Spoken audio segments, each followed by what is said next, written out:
Timnas tangguh level dunia. Kenapa guys? Apa yang menyebabkan timnas ini tangguh level dunia di dalam judul video ini? Ayo kita semak sampai habis video ini.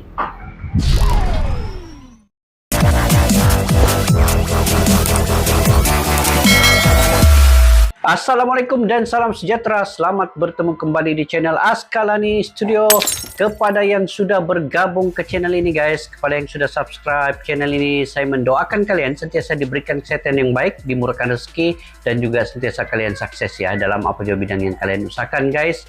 Dan saya juga ingin mendoakan kalian supaya sentiasa dalam rahmat dan kasih sayang Allah SWT. Tanpa kalian, siapalah saya yang untuk perkembangannya channel ini juga. Oke guys, hari ini terkini video ini daripada channel Garuda Raya Indonesia guys, dengan memaparkan info-info terkini dari channel ini sangat memberikan kita beberapa info yang menarik dan bermanfaat. Dan untuk menjelangnya Piala AFF pertama pada 23 hari bulan Desember, Indonesia akan menentang Kamboja ya. Ia akan menentang Kamboja ya pada 23 Desember ini. Sebelum menentang Brunei, menentang Thailand, dan akhir sekali menentang Filipina. Itu yang ditargetkan oleh Sinteyong untuk menjadi juara Piala AFF pada kali ini. Sebenarnya ini Piala AFF ini penting untuk Sinteyong membuktikan bahwa dia adalah seorang sosok pelatih yang sangat cintakan sepak bola, perkembangan sepak bola di Indonesia, dan dia ingin membuktikan dengan satu piala ini, piala yang pertama bagi dirinya bersama timnas Indonesia, itu akan memberi satu detik yang paling bersejarah dalam hidupnya dan juga timnas Indonesia. Sebab itu dia memanggil ramai pemain keturunan untuk bergabung dalam timnas ini, bergabung dengan pemain-pemain pengalaman yang berkarir di luar negeri, pemain lokal, dan juga pemain-pemain muda daripada U20 itu digabungkan semua untuk menjadi yang terbaik dan menggapai kejuaraan. Jadi kita semak video ini guys. Video ini daripada channel Garuda Raya News ataupun berita timnas terlengkap. Kepada yang baru ketemu guys channel ini, Anda boleh subscribe, tekan butang loncengnya sekali untuk info-info yang menarik sangat daripada video ini. Dan juga judulnya ialah Timnas Tangguh Level Dunia, STY Uji Coba vs Kamboja, Sandy Walsh vs Brunei, Sheni Patinama AFF. Tajuk ni banyak yang saya kurang pasti, macam Sandy Walsh vs Brunei. Kenapa? Sheni Patinama pun sudahkah dia sah bermain untuk timnas atau belum? Jadi ayo kita simak video ini sama-sama guys. Tanpa berbasa-basi, jom. Yang pastikan Sandy Walsh gabung lagi saat tantang Brunei Darussalam. Oh, Sandy Walsh gabung lagi. Timnas Indonesia tidak mainkan laga uji coba pemain sulit dinilai. Oi, kenapa itu guys? Update naturalisasi Sheni Patinama sulit bisa main di Piala Update Sheni Patinama main di Piala AFF sulit guys. Kenapa? AFF. Sulit bermain di Piala AFF. PSSI laga home timnas di Piala AFF 2022 digelar dengan penonton. Oke, cantik. Ada penonton lah kan? PSM ditisi timnas Indonesia terungkap klub benarkan sempat bola.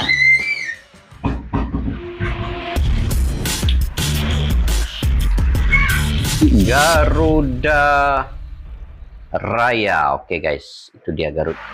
Klub Liga Belgia pemilik Sandy Walsh KV Mechelen meminta sang pemain untuk meninggalkan pemusatan latihan atau TC timnas Indonesia jelang Piala AFF 2022. PSSI pun memberikan respon. Bahaya nih. KV Mechelen dijadwalkan bakal memainkan matchday ke-18 Liga Belgia 2022-2023 mau lepaskan Sandy Walsh dengan menghadapi Cercle Brugge pada 24 Desember mendatang. Setelah itu KV Mechelen mendapatkan waktu rehat cukup panjang sebelum kembali bertanding menghadapi Zulte Waregem dalam matchday pekan ke-19 pada 8 Januari 2020. Ini yang terjadi kepada Piala AFF ini. Hampir semua negara, termasuklah Malaysia, termasuklah Indonesia, termasuklah juga Thailand, Vietnam, ramai pemain-pemain yang tidak ingin menyertai skuad kebangsaan. Contoh macam Malaysia lah kan, karena menganggap bahwa AFF ini tidak selevel yang mana, tidak termasuk dalam jadwal FIFA. Jadi mereka ingin merehatkan diri dan sebagainya. Tetapi sebenarnya bagi saya lah kan, apabila negara itu telah memanggil pemain-pemain itu, harus ada satu jati diri dalam diri masing-masing untuk turut serta dalam skuad kebangsaan itu, tanpa memikirkan lain-lain hal, termasuklah klubnya membenarkan atau tidak. Yang pentingnya negara dulu diutamakan. Itu saya punya pendapat, guys ya. Mungkin Anda semua juga ada pendapat yang lain. Boleh komentar juga di kolom di bawah. Bagaimana sekarang ini? Ramai pemain tidak ingin bermain dan tidak ingin dilepaskan oleh klub masing-masing karena mereka memikirkan AFF tidak termasuk dalam kalender FIFA. Bagaimana itu, guys? Ya, teruskan. 3. Pemain naturalisasi yakni Sandy Walsh tak bisa tampil memperkuat skuad Garuda di laga perdana karena harus kembali ke klubnya KV Mechelen. Dengan begitu, Sandy Walsh bakal absen membela timnas saat melawan Kamboja pada 23 Desember 2022. Pertama pun dia Namun absen. dengan absennya pemain berusia 27 tahun itu, Sinteyong tak begitu khawatir. Pelatih berusia 52 tahun itu bahkan mengaku tak ada rencana memanggil pemain lagi dari klub Liga 1. Pelatih timnas Indonesia Sinteyong memastikan Sandy Walsh tetap bisa membela timnas Indonesia pada Piala AFF 2022. Sandy Walsh sudah mencicipi beberapa kali latihan bersama timnas Indonesia di Training Center Pantai Purnama, Gianyar, Bali. Setelah proses naturalisasinya berhasil, Sinteyong mengaku bahwa Sandy Walsh pasti akan bergabung ke timnas Indonesia nantinya. Untuk jadwalnya sendiri, Sandy Walsh akan bergabung pada laga kedua timnas Indonesia melawan Brunei Darussalam. Ketua Umum PSSI Muhammad Iriawan berbicara terkait perkembangan naturalisasi Shane Patinama. Menurut Iriawan, sulit bisa main. Belum dapat memastikan kapan proses naturalisasi Shane Patinama akan selesai. Untuk Shane Patinama, kita belum bisa memastikan kapan akan disetujui, tetapi kemarin sudah disetujui oleh DPR. Ujar Iriawan kepada awak media Rabu 7 Desember 2022. Sayang juga. Lebih lanjut, Iriawan memprediksi Shane Patinama belum bisa memperkuat timnas Indonesia di Piala AFF 2022. Harap-harap di Piala Asia nanti dapatlah Shane Patinama ini mainkan.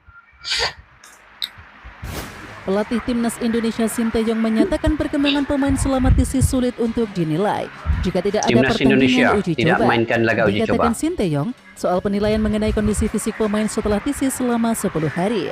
Menurutnya progres tidak bisa dinilai dari latihan, tetapi saat pertandingan. Pelatih fisik timnas Indonesia Shin Sang-Kyu pernah mengatakan bila akan memantau 2 laga awal Piala AFF 2022, yakni melawan Kamboja dan Brunei Darussalam. 2 laga awal bisa dibilang adalah laga uji coba sebelum timnas Indonesia bertemu Thailand. Iya, betul. Pelatih Persija Jakarta Thomas Dolcengkel ketika ditanya mengenai pemanggilan pemainnya ke timnas Indonesia. Sebelumnya sempat ada usulan bahwa pemain-pemain yang ada di timnas Indonesia dikembalikan lebih dahulu ke klub masing-masing. Mengenai usulan ini, Dol merasa tidak begitu tepat.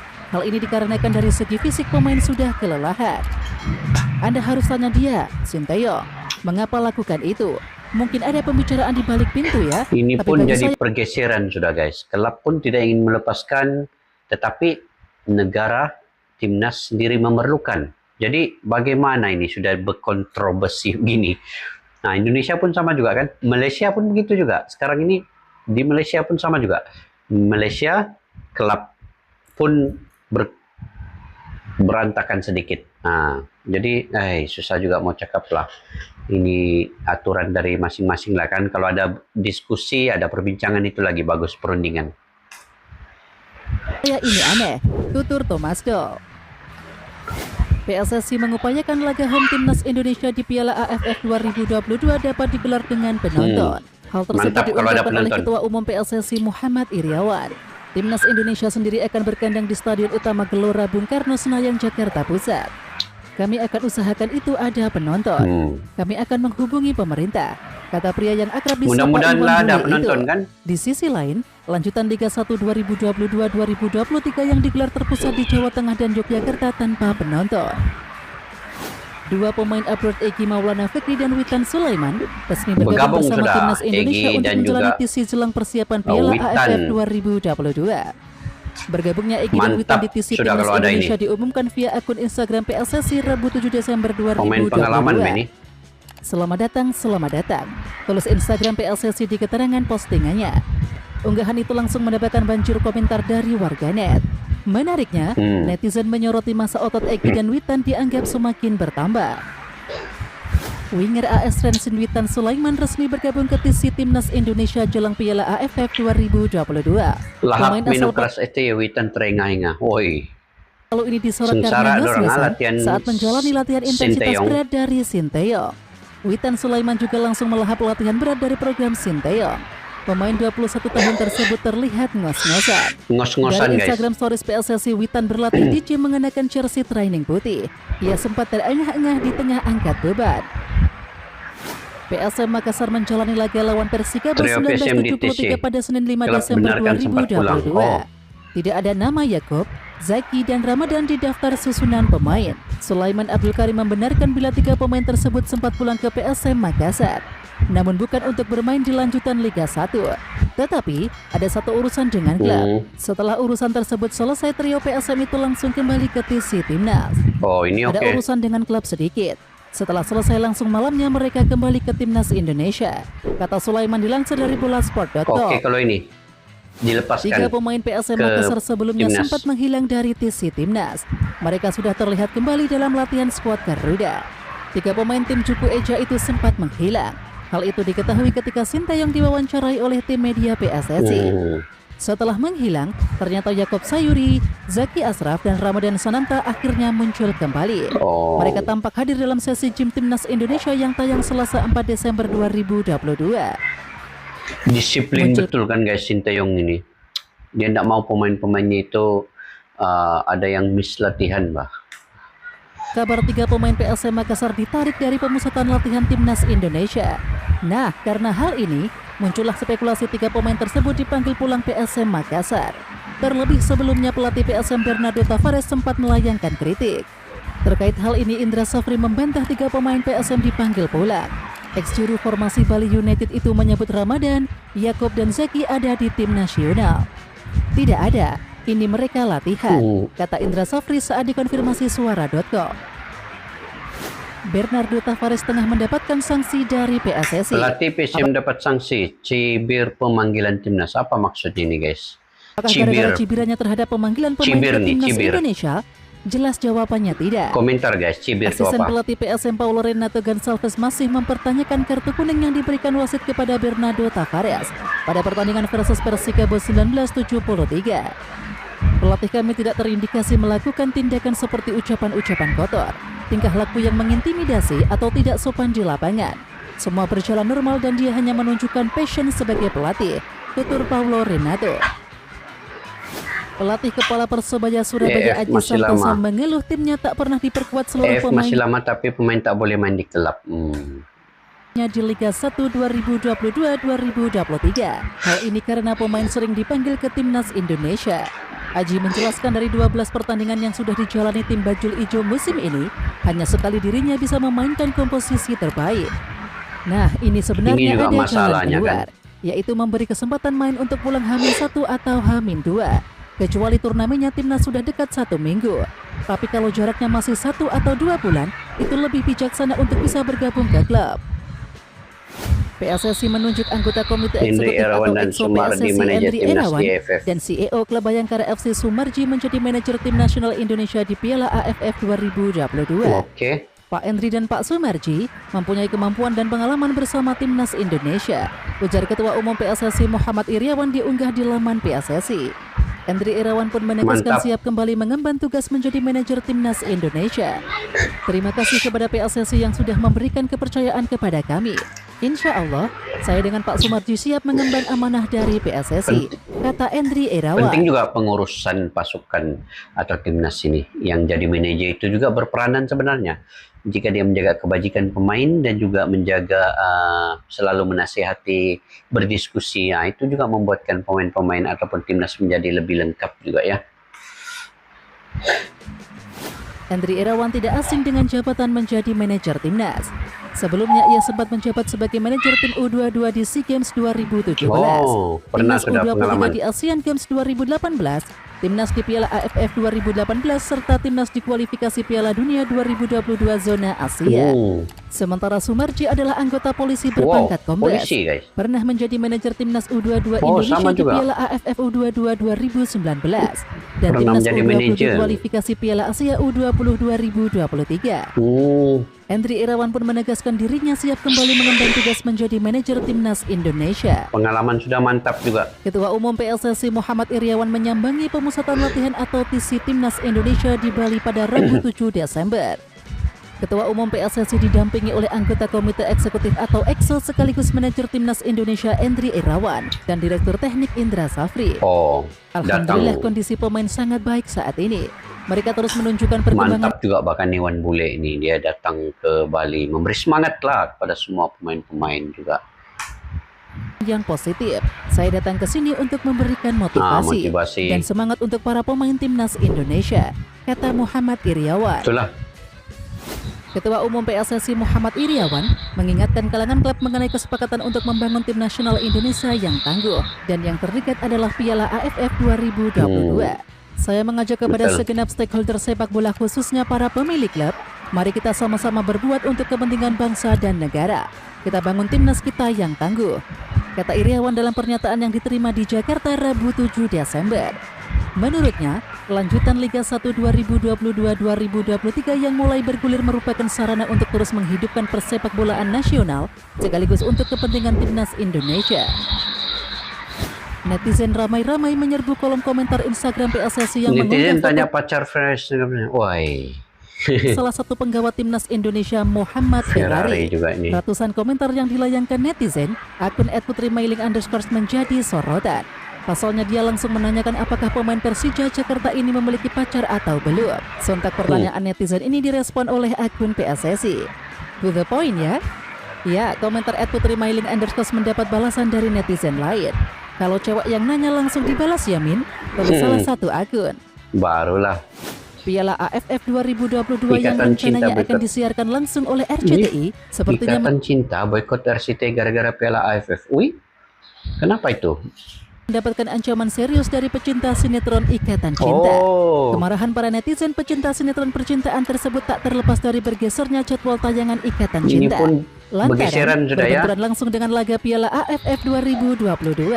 Sebagian besar komentarnya memang menjurus pada kemarahan. Mereka seolah-olah tidak terima jika sinetron Ikatan Cinta tergusur karena gelaran Piala AFF 2022. Bahkan ada pula netizen yang memaki-maki hingga melayangkan ancaman boykot kepada RCTI. Oke Timnas Lovers, siapa kita? Kita Indonesia. Ayo kita dukung terus sepak bola tanah air Indonesia. Jangan lupa dukung terus Garuda Raya Channel dengan subscribe, like, dan komen. Raya Channel guys, kalian sangat bermanfaat untuk perkembangan channel ini. Tungguin video selanjutnya dari Garuda Raya Channel. Mantap, Garuda Raya Channel. Salam olahraga. Oke guys, banyak berita penting ya dalam channel Garuda Raya News ini. Tetapi poin yang saya ingin ambil yang sangat penting ialah apabila berlakunya pergeseran di antara klub dengan timnas ini. Pemain yang dipanggil timnas oleh Sinteyong tetapi klub tidak ingin melepaskan. Kemudian alasan klub tidak ingin melepaskan pemain ialah Piala AFF ini belum bermula, sedangkan Liga sudah bermula. Jadi pemain-pemain ini sekarang dalam latihan di timnas. Tetapi apabila dipanggil, dia dapat bermain dengan klub, tetapi latihan untuk timnas pemain itu tidak akan dapat sertai. Jadi komentar kalian bagaimana guys dengan keadaan ini? Ini bukan saja terjadi sebenarnya di Indonesia, di Malaysia pun ramai pemain yang tidak sertai skuad kebangsaan karena mereka memikirkan untuk komitmen lain, ada yang komitmen keluarga dan sebagainya, alasan-alasan yang mungkin tidak masuk akal apabila skuad kebangsaan itu sebenarnya perlu diutamakan walau apapun yang lain-lain punya komitmen itu. Tetapi ini berlakulah sekarang ini, jadi perlu ada satu penstrukturan susunan liga ataupun susunan Piala AFF ini dengan lebih teliti lagi di masa akan datang. Dan ramai juga klub-klub ini mengambil alasan oleh kerana Piala AFF ini tidak termasuk dalam jadwal FIFA. Itu juga menjadi punca kepada pemain-pemain tidak ingin turut serta dalam Piala AFF yang dianggap tidak penting. Sedangkan Piala AFF ini telah tertubuhnya pada tahun 1960 menyaksikan bahwa ini adalah atau kejohanan yang paling terbaik untuk menjadi membuktikan bahwa setiap timnas pasukan di Asia Tenggara itu, bahwa sepak bola mereka, perkembangan bola sepak mereka itu adalah yang paling terbaik dalam kejohanan ini untuk kejohanan-kejohanan yang akan datang. Contohnya Piala Asia dan piala-piala yang ada jadwalnya di dalam FIFA. Ini AFF inilah yang menjadi timbang taranya nanti, yang menjadi permulaan pada kejohanan yang ada jadwal di FIFA itu. Tetapi ini pula sebaliknya, pergeseran berlaku antara klub dan timnas. Dan yang kedua, mudah-mudahan Piala AFF ini akan beraksi dengan penonton. Itu juga ada dalam berita ini tadi. Dan Sheni Patinama mungkin masih lagi belum dapat bermain dalam Piala AFF, tetapi Piala Asia nanti mungkin selesailah urusan naturalisasi ataupun dokumentasinya. Jadi guys, saya ingat itu saja video pada kali ini. Jika Anda juga punya pandangan pendapat tersendiri terkait dengan berita-berita yang terkini di sepak bola Indonesia dan juga senusantara ini, Anda boleh komentar di ruang kolom di bawah guys, untuk berbagi info bersama kita semua yang bermanfaat. Oke, sampai berjumpa lagi. Majulah sukan untuk negara. Assalamualaikum. Bye-bye.